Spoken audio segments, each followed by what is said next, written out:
NYIT is a community service of the New York Institute of Technology.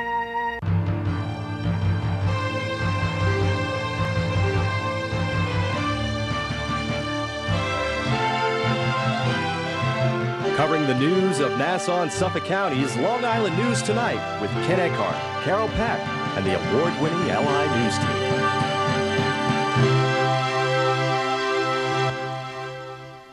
Good evening. I'm Ken Eckhart, and here's what's happening. Newlyweds Prince William and Kate Middleton sealed their wedding today with a pair of kisses on a balcony at Buckingham Palace. There was a roar of approval from the crowd as William and his bride exchanged a peck on the lips, quickly followed by another, then a flyby of vintage and modern Royal Air Force planes. The couple were pronounced husband and wife today at a ceremony at Westminster Abbey, as an estimated 1 million people packed the streets and another 2 billion watched on television around the world. The royal couple are now known as the Duke and Duchess of Cambridge. The chairman of the Long Island Power Authority reportedly says the best solution for LIPA's problems may be to privatize. The utility continues to face criticism over questions of over-collections, high rates, and excess storm charges. And LIPA Chairman Howard Steinberg says LIPA continuing as is just won't work. He says one big problem in the current setup is having National Grid in charge of electricity transmission and distribution systems, claiming LIPA is often blamed for National Grid problems. Steinberg says better options include either LIPA taking over National Grid's system or privatizing the company. Just last week, Governor Andrew Cuomo ordered an audit of LIPA by the state inspector general. Well, earlier this week, the Babylon town supervisor announced his candidacy for Suffolk County executive. Tonight, Adrian Harrer reports on why Steve Bellone says he's the best man for the job. Babylon Town Supervisor and Democrat Steve Bellone recently announced his candidacy for Suffolk County Executive, telling supporters he's confident he can improve county government. By focusing on financial debt and economic growth, Bellone says his first priority will be dealing with the county's fiscal crisis. Our deficit and debt in this county are unsustainable, the result of fiscal mismanagement, and I will make sure that we bring everyone to the table so that we confront this threat to our way of life here in Suffolk County. Bellone says he believes in economic prosperity for all families, regardless of where they live in Suffolk County. We need to do real economic development in this county. We're creating sustainable long-term jobs, and we do that by leveraging our great educational institutions and then identifying several sectors of the economy that we can really attract and help to cluster here in Suffolk County. Bellone compared efficient government with a successfully run business, saying he can relieve taxpayer burden by breaking down each county department and figuring out how it can be run better and cheaper. He claims he already has a successful record lowering taxes in Babylon, but not according to current Suffolk County Executive Steve Levy, who calls Bellone's record and candidacy for the position into question. Mr. Bellone does not have a very good record on finances. He's raised taxes significantly on many occasions, sometimes up to 38% in 1 year. I don't think he's got the fiscal conservative chops for this job, but ultimately it'll be up to the people to decide. Bellone promotes himself as a working-class kid from a working-class town and says his strength as a listener will make him a strong leader. In North Babylon, Adrian Harrer, LI News Tonight. A dispute between neighbors in Rocky Point may have been what led to an arson incident that's resulted in the arrest of 4 people. Police were called to a report of a vehicle on fire on Xylo Road in Rocky Point early yesterday morning. When they got there, they say the vehicle and surrounding area had been spray painted with swastikas and other hate symbols. Subsequent investigation led to evidence discovered at a neighboring home and the arrest of 17-year-old Kyle Fox and 18-year-old Morgan Amenita of that address, and 22-year-old Gregory Scherer of Shoreham and 19-year-old John Cannett of Maston. Police say a dispute between the 4 and the residents of the neighboring home may have led to the arson incident. The 4 are charged with arson and criminal mischief.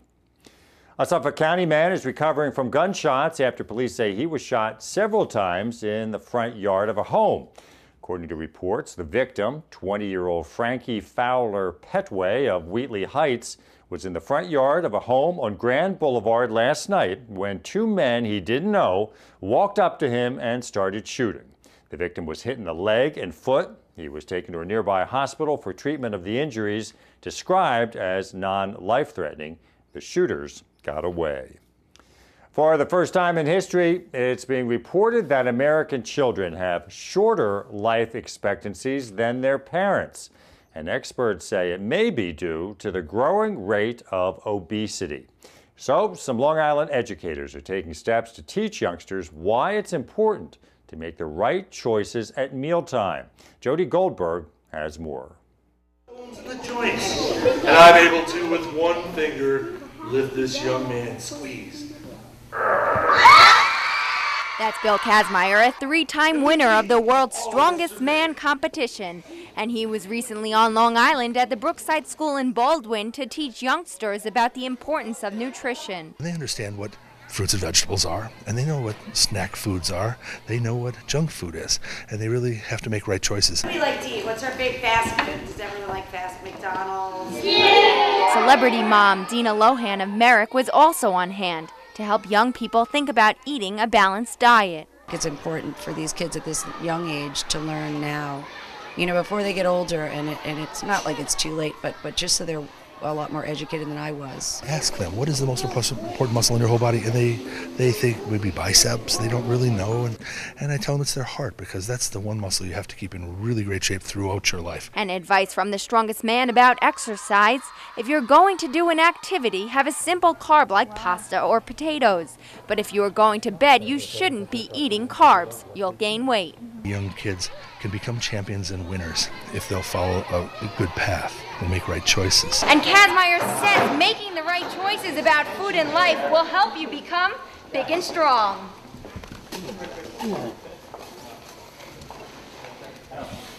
In Baldwin, Jody Goldberg, LI News Tonight.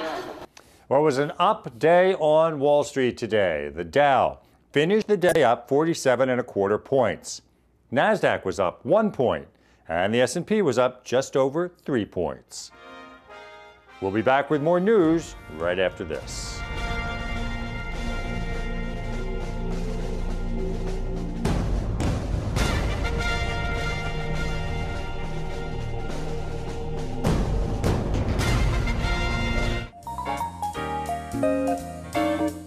Hula hoop your way to good health at Girls Night Out at the East Meadow Public Library on Monday, May 2nd at 7 p.m. You'll need your own hoop. For more information, call 516-794-2570. See a screening of the film Almost Famous at New York Institute of Technology's D. Seversky Center in Old Westbury on Wednesday, May 4th at 5:30 p.m. For more information, call 516-686-7567. Discover your passions with a retirement coach who will help you use them to begin a new course in life at the East Northport Public Library on Wednesday, May 4th at 7 p.m. For more information, call 631-261-2313 or meet the Four Musketeers at the Chelsea Mansion Renaissance Fair at the Muttontown Preserve on Saturday and Sunday, May 7th and 8th from 12 noon till 5 p.m. For more information, call 914-664-2733. If you have an event you'd like included on the LI News Tonight community calendar, send it to linewstonight@nyit.edu. Press play to start your future. Learn the industry. Use the technology. Become an expert in television reporting, journalism, radio, digital film, public relations and advertising, television production, digital graphics, a beautiful state-of-the-art campus, a road to the job you've always wanted, in the media capital of the world. Communication Arts at NYIT. When can you start? Some headlines around the world today. NATO says its warships have intercepted several boats laying anti-shipping mines outside the harbor of the Libyan city of Misrata. It happened this morning, and officials report the boats laying the mines belong to forces loyal to Muammar Gaddafi. NATO crews began disposing of the mines. Meanwhile, it's reported a rebel chief of staff met yesterday with NATO officials in Brussels, and there was an exchange of views on Libya, including a call for the international community to supply heavy weapons to the rebels. Syrian activists have vowed more demonstrations against President Bashar Assad's regime as the government crackdown on opponents intensifies. Activists called for a Friday of rage following Muslim prayers today to commemorate the slayings exactly a week ago that saw 112 people killed in just one day. Syria's uprising, inspired by revolts in the Arab world, has claimed more than 450 lives since its outbreak in mid-March. Today's demonstrations had the backing of the outlawed Islamic group, the Muslim Brotherhood, which was crushed by the regime in 1982. And Superman is seeking a more global appeal. The comic book icon has created a stir by declaring he intends to renounce his U.S. citizenship in a move aimed to give him more global clout and authority. The decision is made in a short story in Action Comics number 900. Critics say the move is like having Superman abandon the ideals of truth, justice, and the American way. But DC Comics says the Man of Steel isn't abandoning the U.S. Instead, he's putting a global focus on his never-ending battle against evil and trying to keep a world that's not his safe. Well, prom season is here, and high school graduations will soon follow, which usually means some high school students will celebrate the end of the school year by illegally drinking alcoholic beverages. So to drive home the lesson on why teens should not drink and drive, a Long Island school staged a fatal crash, demonstrating the reality of what happens at an accident scene, as Tara Evans reports. Yourselves into the roles your fellow students will portray. Massapequa Fire Chief Gerard Kuchler says that was the goal of the first ever drunk driving accident simulation held recently at Massapequa High School. And firefighter Stuart Paolino, who came up with the idea after his teenage daughter began to drive, agrees. That's what this whole point that I wanted is to actually see an accident and put a shock treatment into them. I think we saved a life here today. That shock treatment included 2 fire engines, an ambulance, several police cars, and dozens of emergency personnel, performing a mock rescue for an accident simulating several serious injuries and a fatality. I think kids really have to see the harms of drunk driving. If I ever saw my girlfriend out a windshield, I would lose it. Shannon, no, no. Seeing someone that I knew covered in a tarp full of blood, coming out of a car windshield, it was very emotional. Paolino says that simulations done by rescue personnel, including vehicle extrications like they've done here, should be done more widely in schools so that more students can see the consequences of their bad decisions behind the wheel. It shouldn't be a rarity. This should be something that goes ongoing. Well, maybe if we put this kind of thing together, children will think twice about what they do when they get into a car, who they get into a car with. That's all Paolino says they can ask for, even if it takes a display on this large a scale. People walked away with a little tear in their eye, and this is an enactment. Imagine if it was real. In Massapequa, Tara Evans, LI News Tonight. Beautiful sunny day today with a high up near 70 degrees. Tonight, partly cloudy, a low in the mid-40s. Tomorrow, a sunny day, a high up near 70. Sunday, another mostly sunny day, high near 70. Monday, chance of a few showers with a high in the mid-60s. And the outlook for Tuesday, chance of a few showers, a high just around 60 degrees. And that's it for NYIT's LI News Tonight. I'm Ken Eckhart. Thank you for watching. We'll see you again on Monday. Have a good weekend.